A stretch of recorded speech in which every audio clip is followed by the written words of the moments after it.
Hello and welcome. All right, so this is going to be the second installment of my random and interesting series that focuses on the moment generating function of a random variable, a real valued random variable.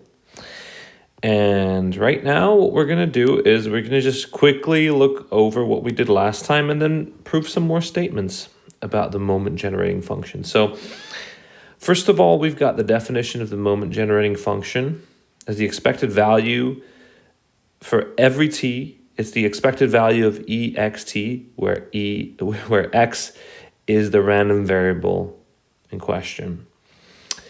Now we proved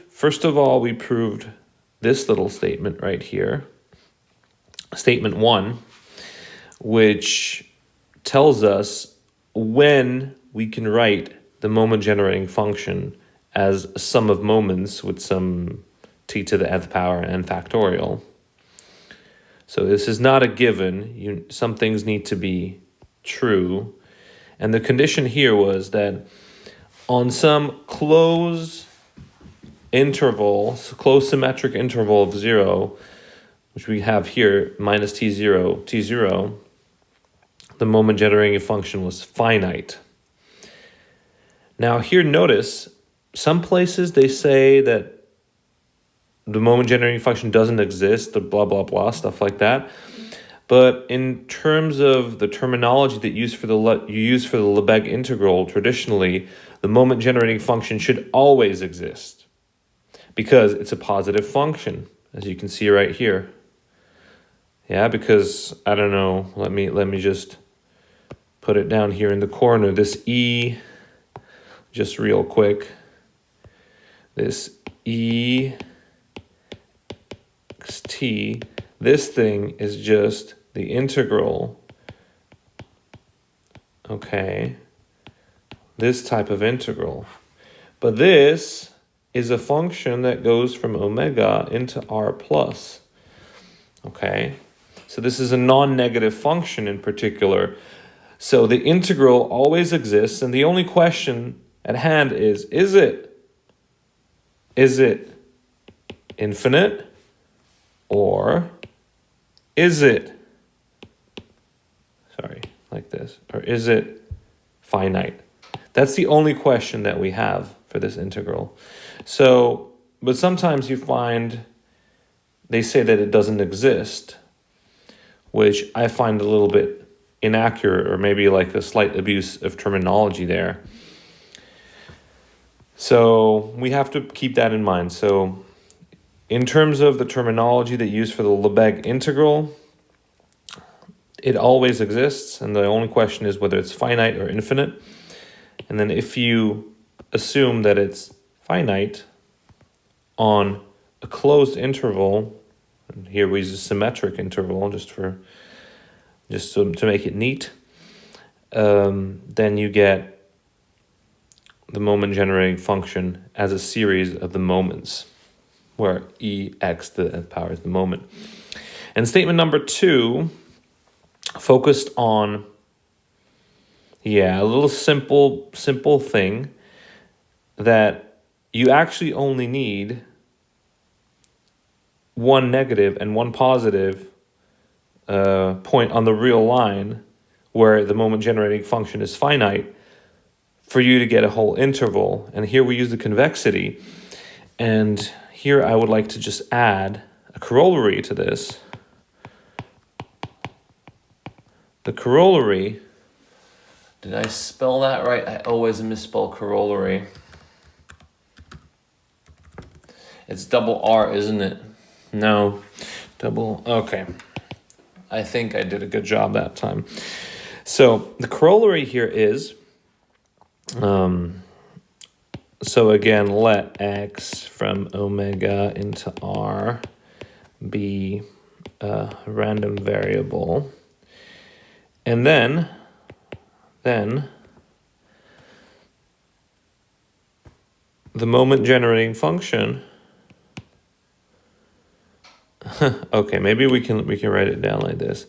Then the existence of a t negative and t positive, such that mxt negative is finite and mxt positive is finite, is equivalent to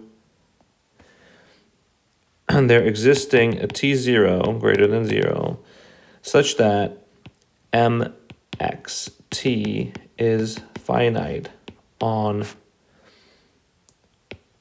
minus t0, t0. And here the proof is pretty easy, of course, based on the previous theorem. Here, of course, if you have, let's label these as A and B, these two statements. So if you have the first one, or say, let's start with the second one. If you have B, then obviously you've got T0, it's finite at minus T0 and T0, which are your Tn and Tp. So that's done.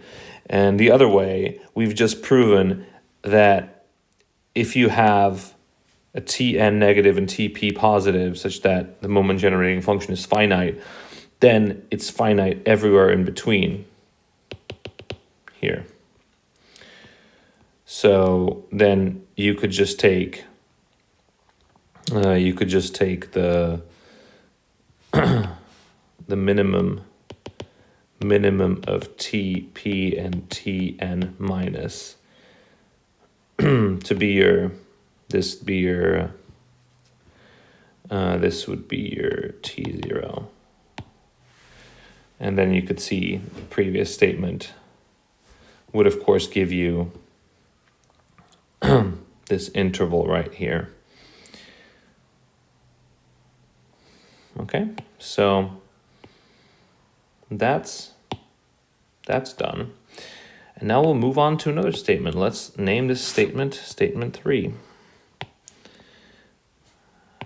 Statement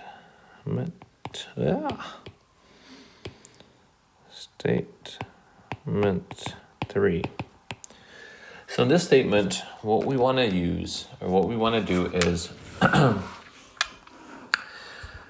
so again, let x from omega into r be a random variable.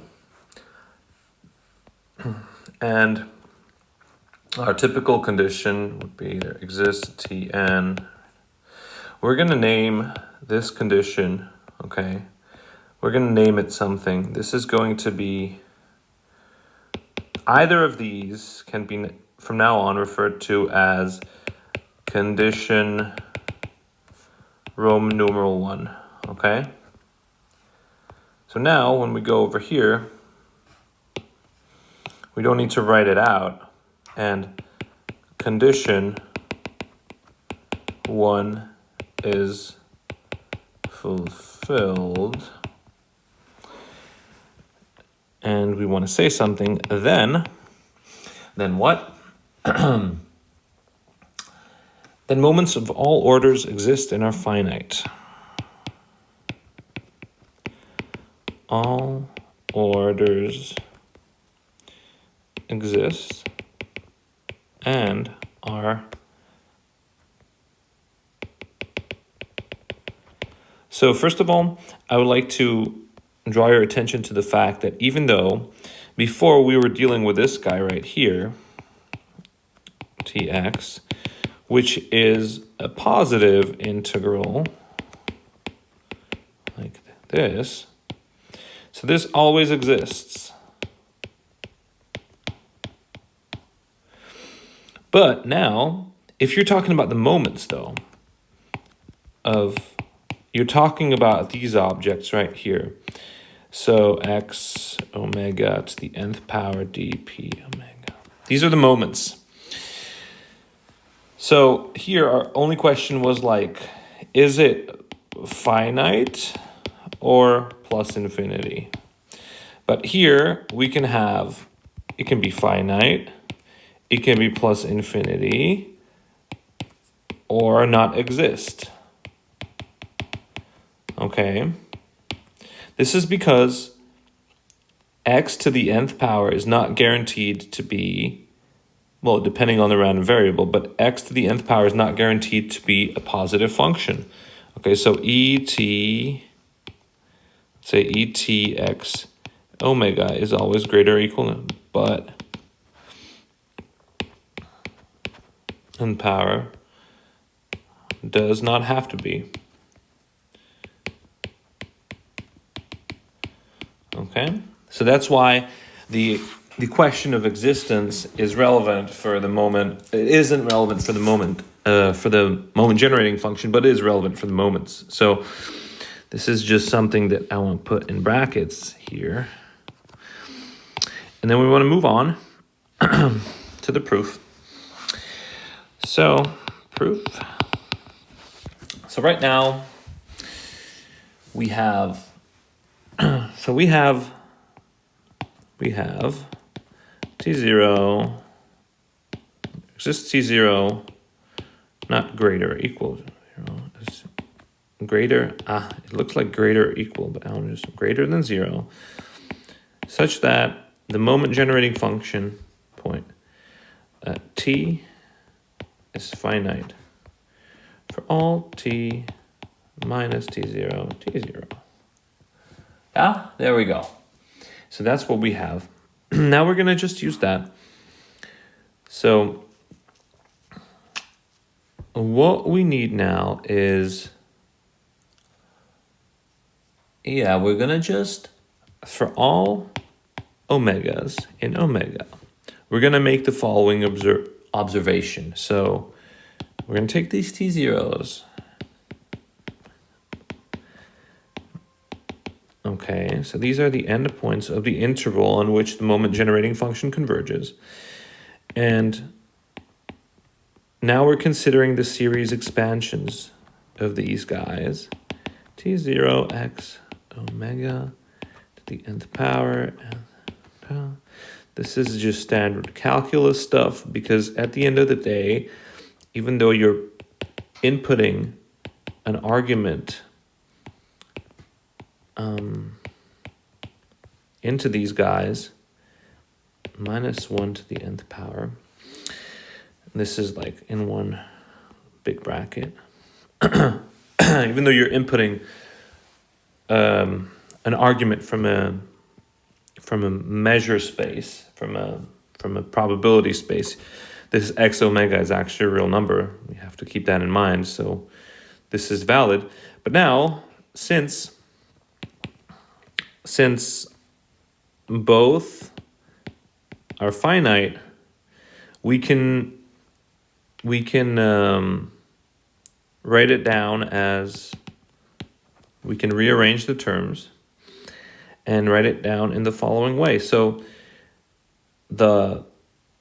nothing happens to the even terms. There's going to be 2 of the even terms, and the odd terms will cancel each other out. So what we'll get is T0x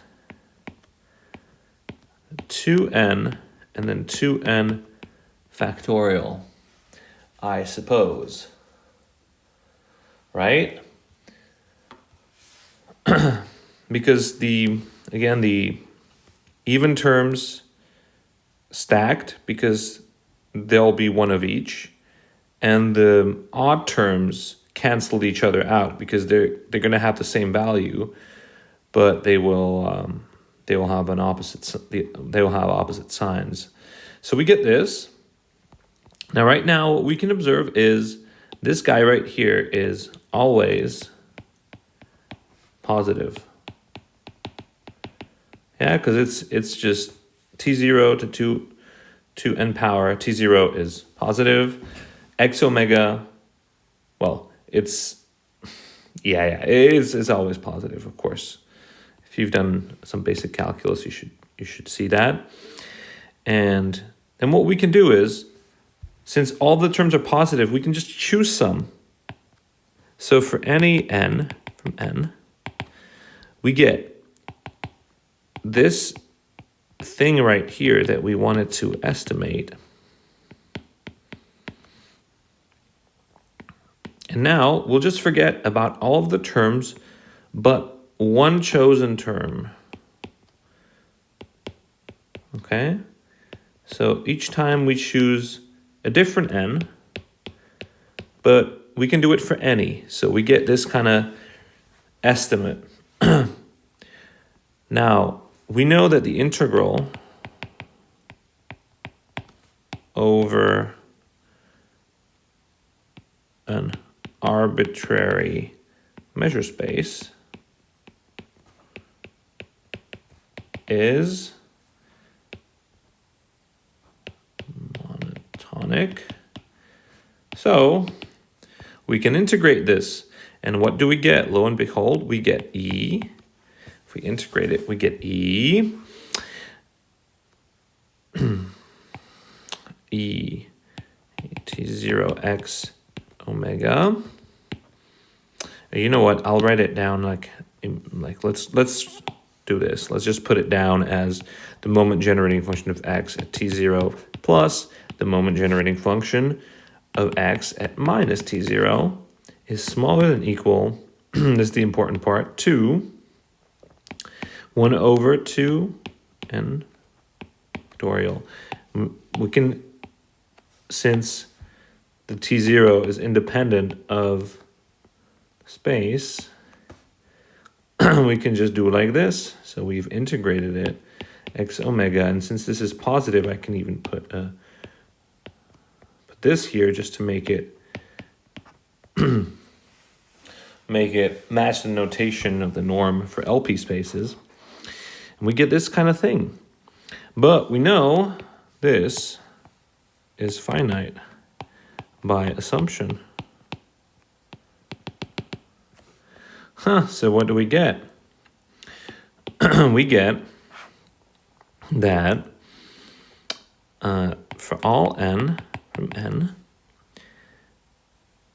this guy right here was actually some constant depending on t0 and n. Whoa, I didn't want to do that. What this guy actually was, that's important to note. This was some constant depending on t0 and some n, and the expected value of x to n. So these are the moments, in fact. And of course, this is equal c t0 n expected value of the thing without. So what did we prove so far? So far we've proven that the odd moments. So for all n, you get e x to n smaller than plus infinity. But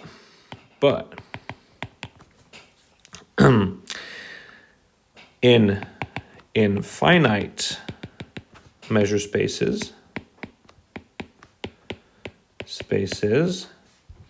using Hölder's inequality, we can prove, and you can do this as an exercise, we can prove the following inequality. Let this be p, q is greater, and plus infinity. Then, and this is assuming that we're on a finite measure space, okay? Then, the integral, well, I'll just write it in norms. Then F L P norm on a finite measure space E smaller or equal than C. This C will come out of the Hölder inequality. It's dependent on PQ. Q and actually the measure of the space E as well, I think. Yeah, of course it has to be. F L Q E. So you have this kind of and of course E, if we set E to omega, that is of course a finite measure space as well. we get something that we can use. So we're going to use, so again, we're going to set e to omega. We're going to set p, the lower one, to 2n minus 1. And q, we're going to set to 2n. And we're going to see what happens. So, and our function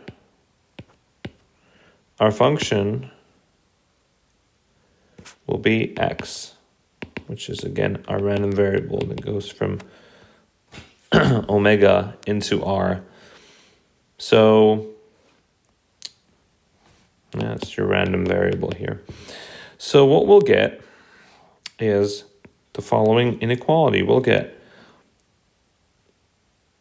over omega x omega 2n absolute value dp omega, and there's some constant here that we just discussed, and on this other side there'd be an integral x omega, the absolute value 2n minus 1 omega. And of course, this guy is like 1 over 2n. And then this guy is, of course, 1 over minus 1. But the important thing is that this guy is finite. So if you do a little bit of rearrangement, you get, if you bring it to the n minus 2n minus 1th power, you will get this type of thing. X omega 2n. This is just, 2n minus 1, 2n. But this is still all finite. And now, on the left-hand side, we actually get the integral right here, the exact thing that we wanted to estimate. Okay.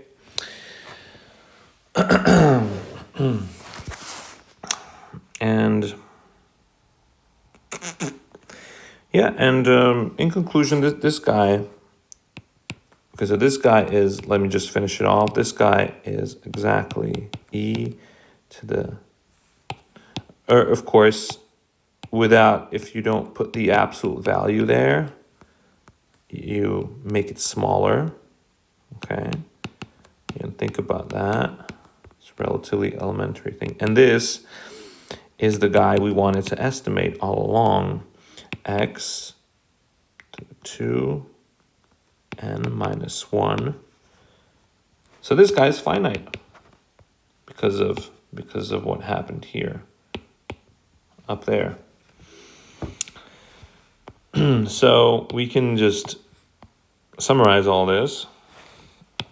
For all n, e x n is finite. Okay? The proof is done there. Alrighty, so what we'd like to... All right, so that's this statement. It's pretty handy. So basically what we've gotten is that if the moment generating function is finite, say in 2 points of a interval, so let's just draw this. So if, for instance, I have Tn here, Tp here, it's finite here, it's finite here, immediately all moments exist and are finite. And also, of course, this was equivalent to the scenario where I have some t0 and minus t0, and on this entire interval right here, the moment generating function exists. Then again, I get the same thing right here, of course, because these two are equivalent. Now, you can use this to show, like, of course, this can be used like in a contrapositive formulation to say that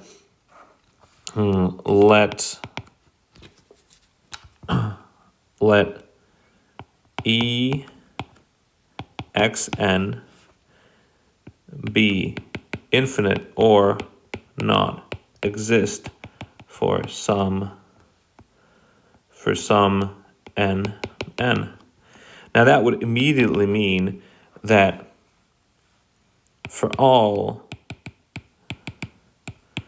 there exists at least one point such that mx t from minus t0 t equals plus infinity.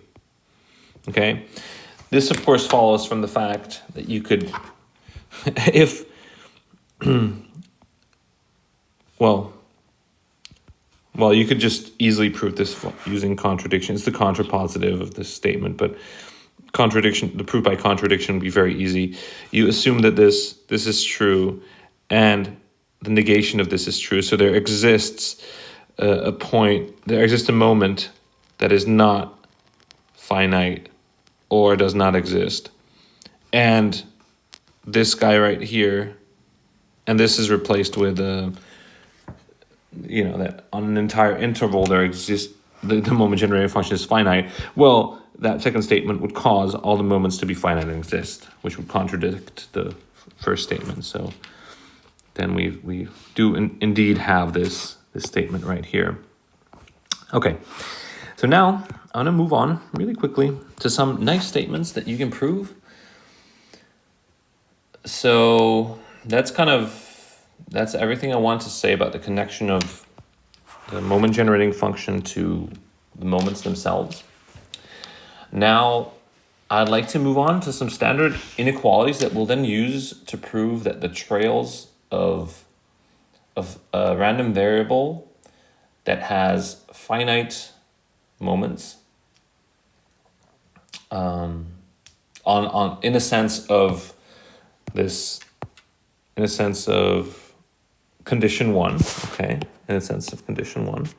So if you have condition one for your moment generating function, then the trails will be exponentially bounded. So this is interesting because in essence, we're defining an object like the moment generating function so that we can say something about the random variable, okay? So that it gives us some extra insight. So that's actually why I started looking into this a little bit more, because people use the moment generating function a lot, or then we'll get to the characteristic functions, but these are used a lot. So it's important to know what they can indicate. So now we'll move on to the next two lemmas. Just be little lemmas. Just say lemma 1. So lemma 1 will just be, let's say y is a random variable, then the expected value can be computed as, okay, this guy needs to actually be non-negative, so that's important. And then the expected value of this random variable y can be computed as the integral from 0 to plus infinity of, here we put the probability of that y is greater or equal small y. I think we could do it like this, dy. Okay, so this is the random variable, and this guy down here is the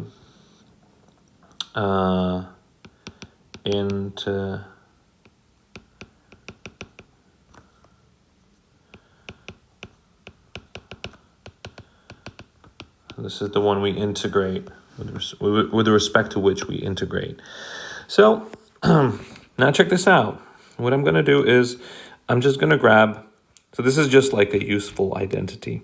So what I'm going to do, so we're going to prove this, and we're going to try to do a measure theoretic proof, because I prefer these way more because they apply to all random variables. No matter if it's absolutely continuous, discrete, mixed, something else, it doesn't matter. It all applies if you use measure theory. If you use a proof based on a probability density function, which essentially looks very similar, you are just, you just don't know really if it works for all situations where you need it to. So check this out. What I'm going to do is I'm going to express this guy in here as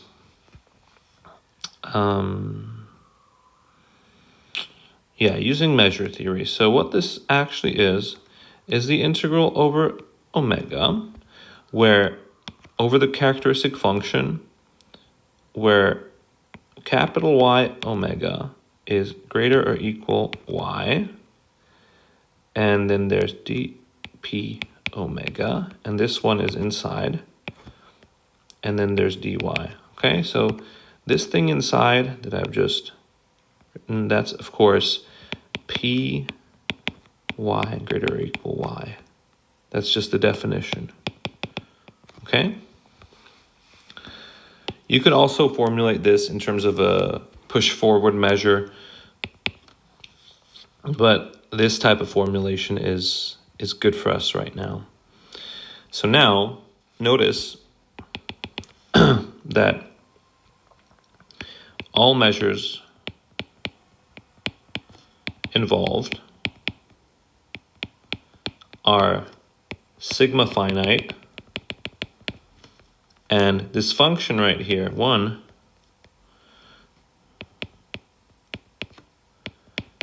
okay, this function right here is actually a function from r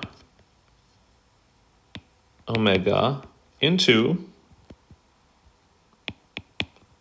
r plus 0. So it's a non-negative function, which means we can use Tonelli's theorem to exchange the integration.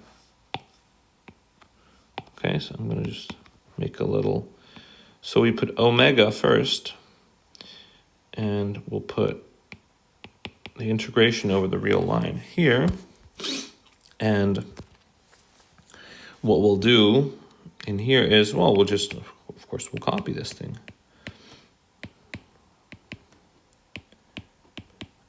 Oh, now I want dy, not dp omega. dy here and dp omega. Okay, so Tonelli's theorem basically says that if you have a sigma finite measure and your function is non-negative, then you can always swap the order of integration.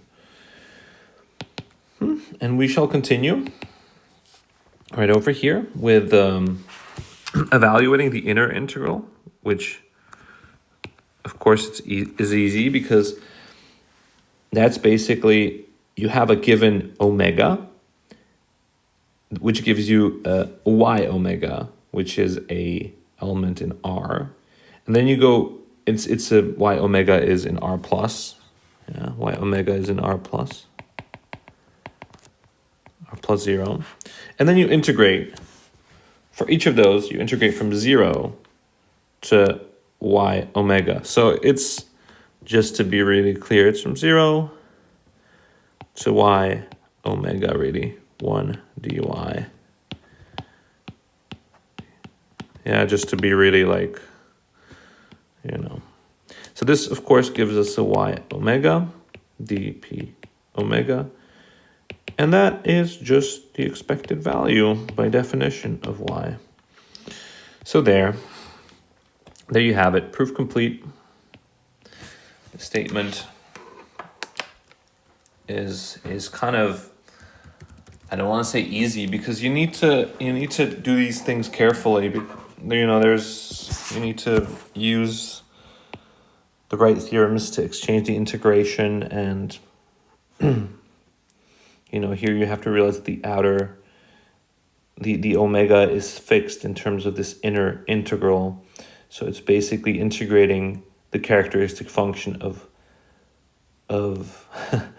the characteristic function. This guy right here is basically the characteristic function of an interval of y omega 0. That's what it is. Well, y omega and then minus infinity, but of course you're integrating only over the positive. So that's really what it is. So there.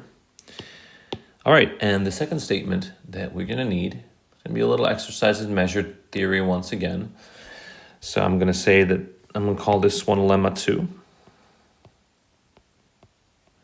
I'm gonna say lemma 2.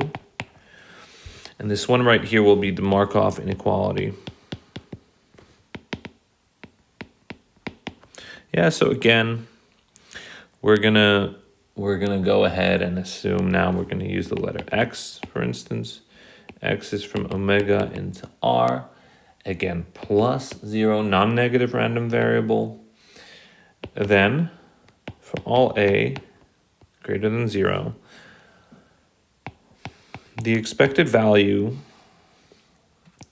of x divided by a can be used to get an upper estimate of the probability that the random variable is greater or equal a.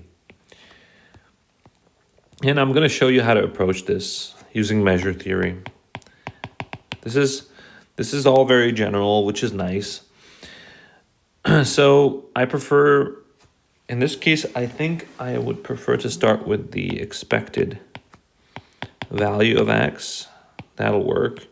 I just write it down. This is the definition, okay? Now, I know that I could partition this using the random variable. So I'll do that. I'll partition it as the omegas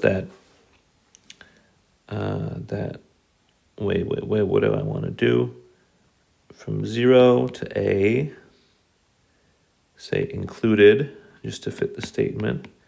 So omega, p, omega plus. And here I'll put the inverse from a included to plus infinity. Okay, so I basically partitioned it using the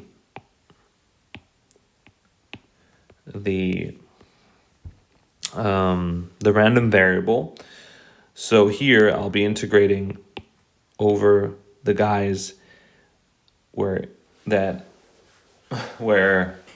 over the omegas such that x omega will be smaller than a and greater or equal to 0. And here I'll be integrating over the omegas such that a is greater or equal x omega. Okay? That is in essence what I want to do. And what this gives me, like you'll see why I'm doing this. But it's positive, okay? X omega is positive. So each of these terms are positive. So first of all, I'll forget about this bottom one because I'm actually not interested in that right now. So I'll just leave the second one here. Okay, a plus infinity, x omega, p omega. And now, notice, it's these omegas. So, by the mononicity of the integral,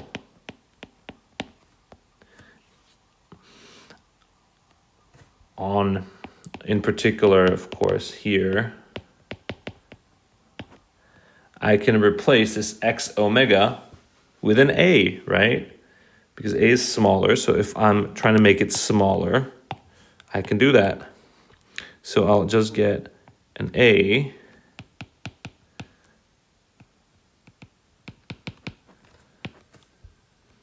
and here there's just the 1, like this. And that, of course, can be rewritten in many ways, and maybe we'll just use the notation that we used last, which is x omega is greater or equal than a, right? Okay, this is the notation that we used last time. And this is, of course, a, and then the probability that x is greater or equal than a. Now, if you just divide by a, you should get the statement, and I'm looking around and I see that that is indeed true. So that's it right here. In the future, I want to do, like, this is kind of a random, like, I'm gonna use my YouTube channel to just put up random things that I think are interesting and title them appropriately so that you guys can watch them if you are indeed interested in it. But like one of the things that I really want to do in the future is I'm trying to do something here. I'm trying to correct this one, like that.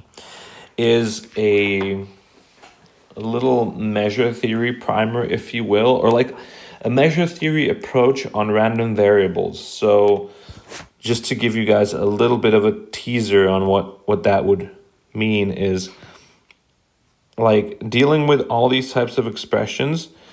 And, you know, for instance, what confused me at first after I took my basic probability course, which didn't include measure theory to a large extent, is when people used all these measure theoretic formulations, like they would say P x greater or equal A is, oh yeah, that's just the what's it, minus infinity to A, like this, of x, and then d, and then they would use the push forward measure notation, x push forward, of the probability measure. They would write stuff like this. And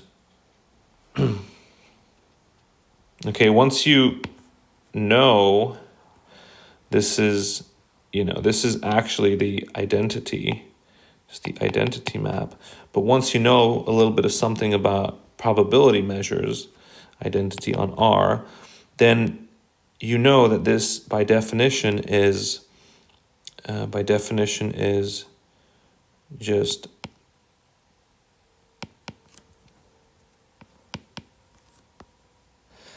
actually I wanted to make a different example, but whatever.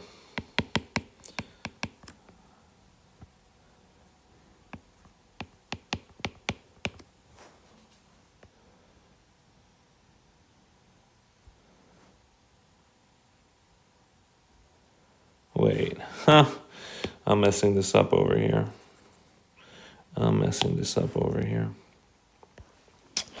Yeah, I'm not really sure what I wanted to show you guys.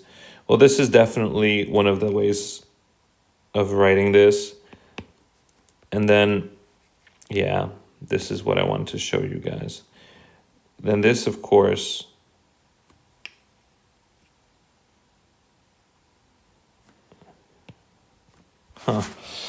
yeah, I'm going to have to think this through a little bit because I want to demonstrate how the different, when you switch notations, how that whole thing goes with, because you can have this type of situation, then you can have, first I have to think of all the notations I want to show you and then maybe start showing you.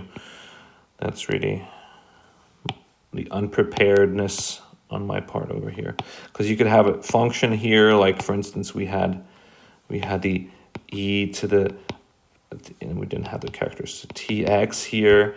Okay, so what is this, you know, like what is this guy right here? So all those things I want to answer as well, but not now because I haven't really thought of how to present this type of thing. So I'm just going to end it here and just say that the next video is going to be the last on my series on the moment generating function. And we are going to look at how the how the trails of a random variable that converges on an open interval around zero sorry, that is kind of a hard one to say. So we'll look at how the trails of a random variable of whose a moment generating function is finite on some neighborhood of zero are exponentially bounded. So for the precise statement, you'll have to tune in next time, but